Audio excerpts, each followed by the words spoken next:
Game day's here, I can hear the crowd. Turn on the lights, fans are cranked up and loud. Red or blue, we wear it proud. Yeah, we love our teams in this border town. Chiefs and Royals, Boo Mizzou, Rock Chalk, Jayhawk, KU. Hear that drum pounding in your feet. Yeah, you're marching to the beat of KC. What is going on, YouTube? What is going on, Kansas City? What is going on, Jayhawk Nation? And what is going on, everybody? And welcome to the beat of KC. Ladies and gentlemen, my name is Lucas Murphy, and all I can say is you not entertained. Ladies and gentlemen, this was one of the most epic college basketball games inside the best college venue in all of college basketball, Allen Fieldhouse. This was probably one of the greatest basketball games I personally have ever witnessed. I mean, there's obviously games you can mention, but ladies and gentlemen, the fact that this team got absolutely gut punched inside their house and they were able to come back from a 16-point deficit. They found a way. On a night honoring a family member, Dr. Scott Scooter Ward, the Kansas Jayhawks would dig to the deepest depths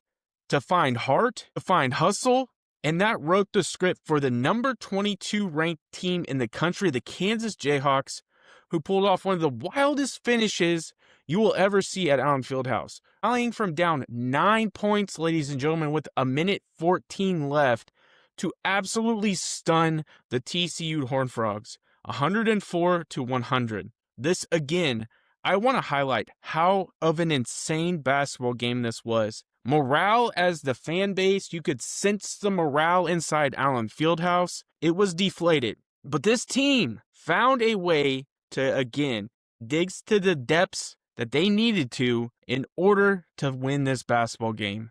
Absolutely incredible. It was an absolute roller coaster of momentum swings. It turned into a showcase of clutch performances, depth, and sheer will from the Jayhawks in front of one of the rowdiest crowds Lawrence has had in a while. Now, obviously, how did this game really transpire? How did it go? TCU really played a great basketball game, ladies and gentlemen. I discussed how good TCU actually is in the pregame. I was honestly expecting that this game was going to be down to the wire. I did not expect the TCU Horned Frogs to build a 16-point lead and really just kind of stun, shock an Allen Fieldhouse crowd, really stun and shock the fan base that was watching from home. It was one of the most gut-punching type feels I've ever had. And the fact that we, as Kansas Jayhawk fans, as a team, you expect victories inside that mecca of college basketball. So TCU built their lead through efficient shooting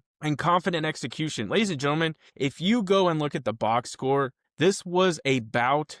This was a heavyweight match in a boxing ring. There really were not any weaknesses from either side. They both played extremely high-level basketball tonight.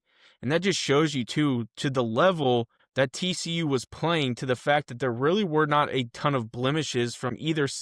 I mean, the Horned Frogs' sharpshooting threat, and it's hard to say his name, I think it's Latarius Lilovikis, was a problem all night for this Kansas Jayhawks team, on a team that plays extremely well from the arc. They play good defense all around. It just felt like every time he would get the basketball, it would absolutely snap the net. He had a phenomenal night. I mean, Punch as well. They're big, played extremely well. Looked like he started to have cramps in his calves, and he was struggling towards the end of the game. I think he finished with 20 points. He had an absolute incredible night. They just were a problem all night, slicing through the Kansas defense with precision, ultimately leading TCU in a scoring and keeping the Jayhawks within reach, but they were not able to complete it and really finish it out. I mean, the Kansas Jayhawks made an absolute incredible run going into halftime, and then they came out and were flat. They were ice cold. I think the TCU Horned Frogs went on an 18-1 run, maybe more, and that's where they extended their lead. They came out of halftime, had a game plan, and they 100% executed. But ladies and gentlemen, that's where the heroes decided to step up, and we're going to really talk about in-depthly just really the key contributors. And you could really go into a lot more detail, but ladies and gentlemen, I think the fact that Darryn Peterson once again showed you why he is the premier basketball player, one of the best, I'm questioning whether he's just an all-around best basketball player I've ever seen in a Kansas uniform. He had one of the most incredible nights. He was sensational. He contributed. He put up some incredible points. It was just one of the most all-around basketball games from a guy who's been dealing with injuries, who's had a lot of scrutiny. He really just had an incredible night. We can look at his box score. It was an impressive thing. He finished with 32 points in 32 minutes, which is an uptick from where he played against UCF. He was 8 of 18, 3 of 8 from the three-point arc, 13 of 15 from the free throw line, 6 rebounds, 1 assist. He had one of the best basketball stat lines you could have in a Kansas uniform. It was impressive. He did everything he needed to do. He finished with a monster night, leading all scorers, energizing the comeback. He had he's the reason why we tied it to go to overtime. He shot the 3 ball with seconds left on the clock. He gets fouled and absolutely just executes all 3 free throws. Sends you to overtime. The next guy I'm going to talk about is the one that truly stepped up in overtime in Melvin Council Jr. He contributed big buckets when it mattered most, including a key go-ahead layup in overtime that symbolizes Kansas' refusal to fold. He would finish with 18 points, 6 rebounds, and 8 assists while hitting clutch free throws at the end of the game. That is an absolute dog, ladies and gentlemen. There's a reason why when Melvin Council scores and absolutely gets fouled and hypes the crowd up, everybody in that auditorium, everybody in that arena is barking like a dog. I found myself barking like a dog randomly. It was one of the most incredible things. Flory Bidunga, I felt like I was going to have to be critical of Flory. His start of this game, obviously Darryn Peterson took over the game as usual. When he's on the floor, he takes over. Flory really wasn't getting looks down low, so you can't be too critical about that. But I'm going to be honest with you, Flory Bidunga looked flat, ladies and gentlemen. He wasn't attacking the basketball when it was bouncing off the rim. He wasn't getting rebounds in the beginning of this game. But he found a way to provide crucial interior toughness, especially at the end of the game, attacking the rim and hitting clutch free throws. And again, that's something I emphasized really in my last 2 videos. I feel personally that Flory Bidunga has absolutely improved his free throw shooting. He was clutch. He kept the Jayhawks again within striking distance. He would finish 16 points and 9 rebounds. Now, the guy that, again, I think probably was right behind, it was even. Darryn Peterson obviously is your 1, but your 2A is obviously Melvin Council Jr., but your 2B was Tre White, ladies and gentlemen. One of the most impressive nights from Tre White. He would finish the night with 22 points and 5 rebounds. But ladies and gentlemen, he found a way to continuously keep this Jayhawks team in this game. He found a way to play. He was the 3rd highest. He logged the 3rd highest amount of time in this game with Flory Bidunga and himself and Melvin Council Jr. They played an extremely deep game. It went into overtime. This was an all-around. And you really look at the bench. We didn't really mention Bryson Tiller from the starting lineup. Bryson Tiller played a lot better in this game. He didn't really play a whole lot down the stretch, really let Flory get out there and take control. But Bryson Tiller, ladies and gentlemen, I think he contributed 9 points tonight. He had a decent showing on the glass. And it was just Elmarko Jackson. Elmarko Jackson you can be critical of. There's times where he makes a ton of mental mistakes. But there was a few times where he would step up, specifically on the inbound play where they decided to throw it in, and Elmarko, and it ends up in his hands, ladies and gentlemen. And so he stepped up. Jamari McDowell played extremely good defense, although his minutes were not as high as usual. They went to Samus Calderon at one point to come into the game. They really had an all-around showing to the depths of their bench, ladies and gentlemen. In a market that never sleeps, one name rises above the rest. Lisa Miller from Dan Lynch Real Estate. Trusted by hundreds and recognized across the Midwest, she delivers results when it matters the most. With over 13 years of experience and licenses in both Kansas and Missouri, Lisa isn't just selling houses. She's helping you find a place to call home. Whether you are a first-time homebuyer, looking to upsize, or selling your current home, Lisa makes the process smooth and stress-free. As a local expert passionate about building lasting relationships, she ensures her clients feel confident and satisfied every step of the way.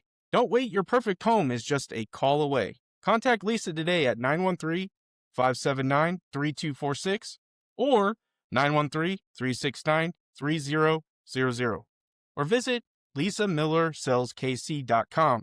Let Lisa Miller at Lynch Real Estate help you start your next exciting chapter. And let her know the beat of KC, Lucas Murphy, sent you her way. Really in the final minutes of regulation with the Jayhawks staring at a 9-point hole and the clock absolutely bleeding, Kansas flipped a switch. They found a way to turn it on. A sequence of timely baskets. They turned that lockdown defense that we've seen, that clutch defense. The stops came. They energized the ball movement, erased the deficit, and forced overtime, silencing the visitors and electrifying Allen Fieldhouse faithful. Now, the overtime drama, ladies and gentlemen, my heart can only take so much. I'm telling you what. Once extra time began, neither team blinked, trading blows in a fury of offense. And Kansas continued to build momentum. They proved to have momentum on their side. Although TCU continuously found ways to hit three-pointers just to keep them right there. You know, key contributions from the bench plus continued aggression, really from Melvin Council, from Flory Badunga, from Tre White, propelled the Jayhawks to the victory. When the final horn sounded of 104-100 and it was on the scoreboard, a testament to grit, teamwork, and resilience is really the definition of this game. Now, when you look at the tail of the tape from both really the team aspect, the Jayhawks shot 52%, and they needed every last bit of that, ladies and gentlemen. They would shoot 40% from the three, and they were 30 of 40 from the free throw line, which was 75%. And that's something I'm always very critical of in my videos, is there's categories that they must win. And this is one of them, 75%. I always say if you shoot 75%, you should win. And ladies and gentlemen, 30 of 40 from the line, that is a lot. That tells you that this team was doing what they needed to do, drawing fouls, driving to the basket, doing everything they needed to do from that standpoint. Now, the one category that the Jayhawks would lose was rebounding. They would get out-rebounded to the Horned Frogs 43-38, but for the first time in a long time, the Jayhawks would also win the turnover battle, and that's something that I'm very critical of this basketball team. It feels like we are constantly losing the turnover battle, but for the first time in an absolutely long time, we only turned the ball over 13 times, where the Horned Frogs turned it over 16 times, and the Jayhawks would convert 21 points off of those turnovers. So you turn the ball over, you can convert and turn those into points, and that's really a big part of why they ended up winning this game. And so Kansas managed to score 46 of their 104 in the paint, and to TCU's 38 points in the paint. So we really dominated in the interior of the basket, and that's really where TCU typically has been pretty solid, is inside the arc. Tonight, they were absolutely just on fire behind the arc, ladies and gentlemen. The Jayhawks were at 1 point down 16 points, and I think that's significant because that's, again, the peak of when this team really felt like, personally, it felt like they were out of it. It felt like, we were going to see TCU come in and win another game inside Allen Fieldhouse. But, again, they found a way, and that is the most important thing. Now, why this game matters, and I think this is a significant thing to highlight as we wrap up this video. This clash wasn't just another Big 12 contest. It was a narrative of redemption and truly belief. Kansas proved that no lead is safe inside the greatest college basketball venue, that is Allen Fieldhouse. The team showed how depth and clutch play can overcome adversity even when the game seems out of reach, and it definitely felt out of reach at 16 points, especially the way this TCU Horned Frogs team was shooting the three ball. And it felt like they could shoot it at will, and it really just felt like they were going to make those shots when they really needed to. For fans, it instantly became one of the most thrilling finishes in recent Jayhawk history, a game that will be replayed, referenced, and remembered for years to come. This is also significant because the Jayhawks will now go to 1-1 in Big 12 play. And again, I personally feel, again, TCU will upset some teams in the Big 12 this year. They just play extremely well basketball. They are a good team. They are coached very well. And I think that honestly is a team that will upset some teams at some point this year. I'm so excited. I'm amped. I really was excited to make this video for you all. I'm still kind of lost for words at how this thing finished out because, man, down 16 points. That's a travesty, but they were able to find the heart. They were able to find, the grit. They were able to overcome that adversity. I appreciate all the support, ladies and gentlemen. I can't thank y'all enough. Holy smokes. My absolute blood pressure is through the roof, and I'm amped right now. I probably will not be going to bed for a really long time after I make this video for you all. So make sure you smash that like button, smash that subscribe button, and I end every video the exact same way. Have a good day.